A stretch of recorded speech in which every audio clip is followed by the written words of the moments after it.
She's talking about the fact that she sometimes works 7 days a week. Well, you know what? 7 days a week is not a healthy or a human thing to do.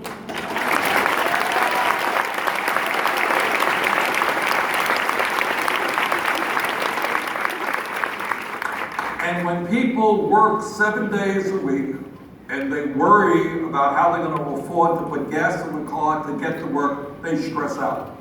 And stress is not a good thing for a human being. So all that this discussion gets back to Mr. Iger and the Disney Corporation, take that stress off of Rebecca's back, pay her decent wages, decent health care, let her.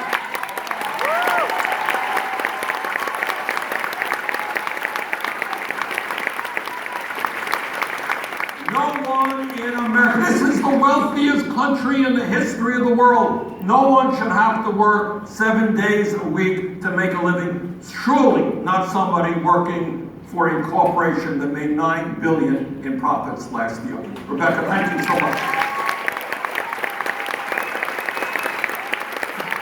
Nobody who works a full-time job should live in poverty. Nobody. Thank you so much, Rebecca. Our next Disney worker is a fighter. Artemis Bell is a custodian with SDA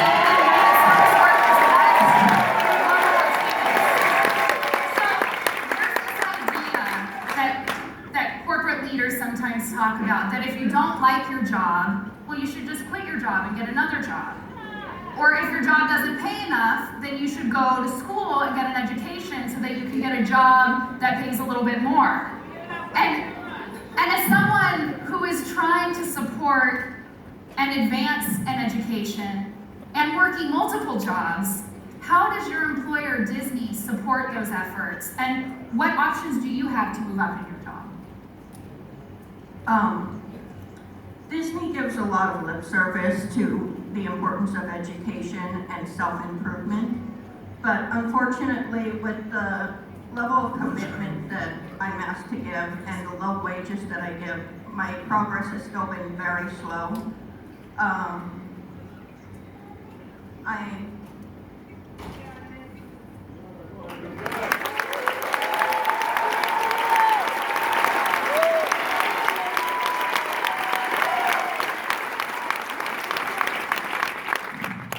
Show very little understanding of how a work-life balance can affect your progress. I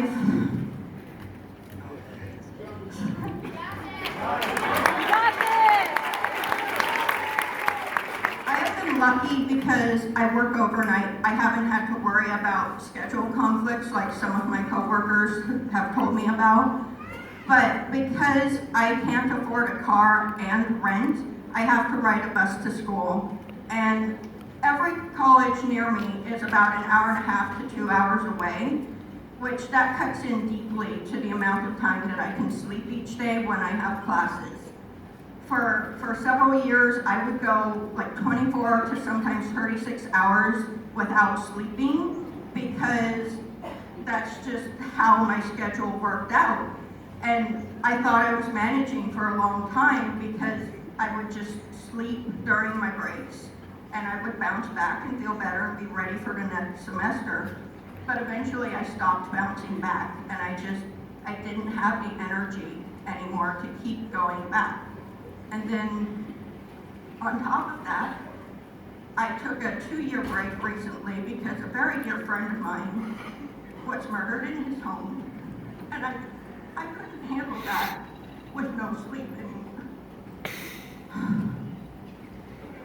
Thank you so much.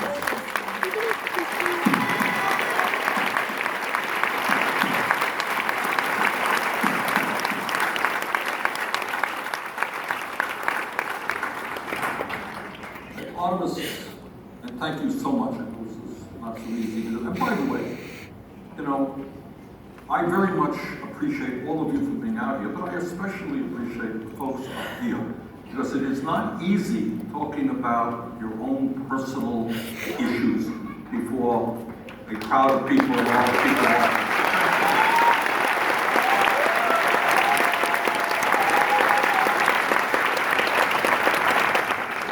Artemis touches on the same old issues, not different than what Rebecca was talking about. She can't afford a car, and she can't afford an apartment. How do you get to work? Take a bus. Taking a bus takes a long time, right? Bus money to get to the bus. And Artemis is doing something that we want everybody to be able to do, improve themselves. Learning is a lifetime opportunity, something we should all be doing. She's trying to get an education. Now, in my own view, just as an aside around here, we should deal with Artemis's problem and the problems of millions of other families in America by doing what many other countries around the world are doing. You know what that is? Making public colleges, universities, tuition free.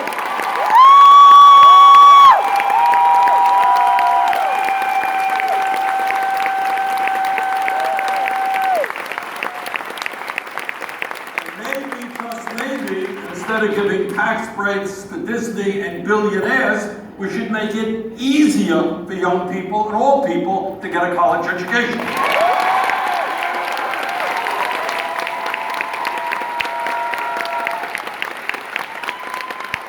What Artemis is trying to do, and so many people are trying to do exactly the same thing.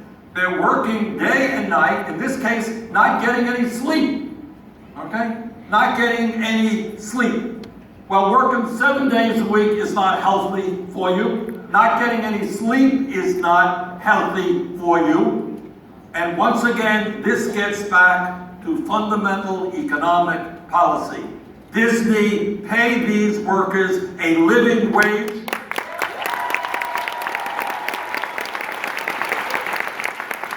Allow them the opportunity to get an education. And don't create a situation where people are forced to give up sleep in order to stay alive. That's not what you're doing.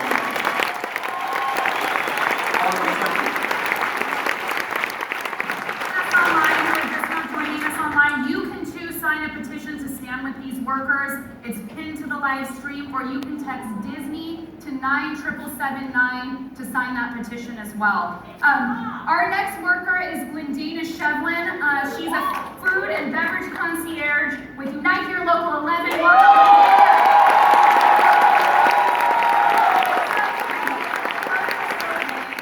Found that 65% of Disney workers are food insecure. And that's really hard for many of us to believe. How can you work at Disneyland and not be able to afford to eat? As one of those workers, Glendina, can you talk about how that's impacted your life? Yes. Thank you, Brittany. Before I start that, I'd like to tell you that in September, on the 13th, I'll be celebrating my 30-year anniversary at Disney. When I started back in 1988, our meals were free, our health care was free. We had more benefits than we do now. Since 2008, my wages have not increased. The most they have is $2 in the last 10 years.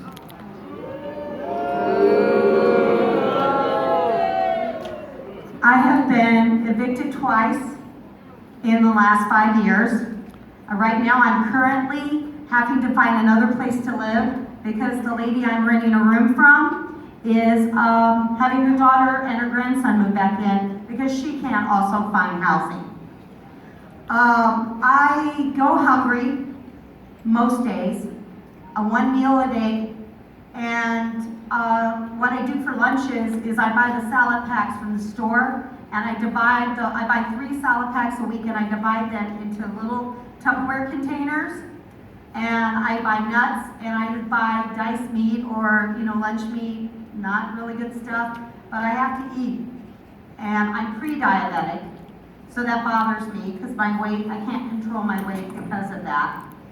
I work in the most beautiful room in the Adventure Tower at the Disneyland Hotel. The best looking room you'll ever see. Panoramic view of Disney. And I feed these guests the most amazing gourmet food you've ever seen. And it just, at the end of the day, it gets thrown in a recycle bin.